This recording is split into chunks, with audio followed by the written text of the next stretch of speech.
میرے پاکستانیوں، وقت آ گیا، یا تو تم اپنے اوپر مہر لگوا لو کہ ہم مردہ قوم ہیں، اور اگر مردہ قوم نہیں ہے تو زندہ ہونے کا ثبوت دینے کا وقت آ گیا۔ تمہارا آئین کا کوئی رکھوالا نہیں رہا، عدالتیں سو رہی ہیں، سپریم کورٹ سو رہا ہے۔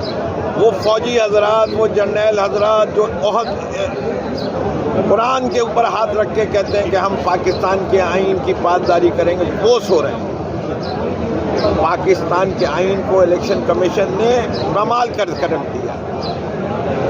کدھر گیا آرٹیکل 48(5)، کدھر گیا 90 دن کی کیئر ٹیکر گورنمنٹ، کدھر گیا کہ کیئر ٹیکر سیٹ اپ کون کون سے فیصلے کر سکتا ہے۔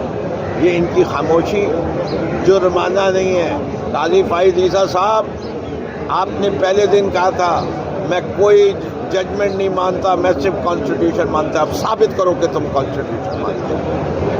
اگر تم سچے ہو تو الیکشن کمیشن کو فارغ کر دو، ان سارے ممبران کو جو ہے جیل کی سلاخوں کے پیچھے ڈال دو، اٹک جیل میں ڈالنا اور کیٹیگری سی میں رکھنا کہ یہ بھی پتہ چلے ان کو کہ جب یہ اپنی حرکتیں کرتے ہیں تو کیا ہوتا ہے۔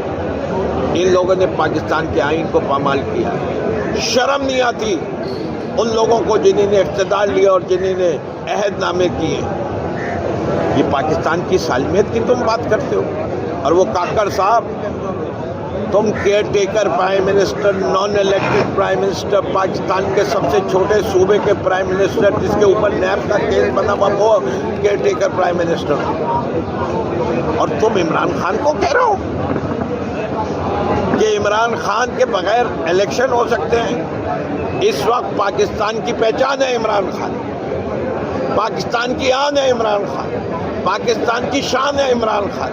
تم ان آن، شان اور مان تینوں کو مائنس کر کے پاکستان میں رہ کیا جائے گا؟ نون غنہ۔ ہمیں نون غنہ پاکستان نہیں چاہیے، ہمیں وہ پاکستان چاہیے جس میں حقیقی آزادی ہو۔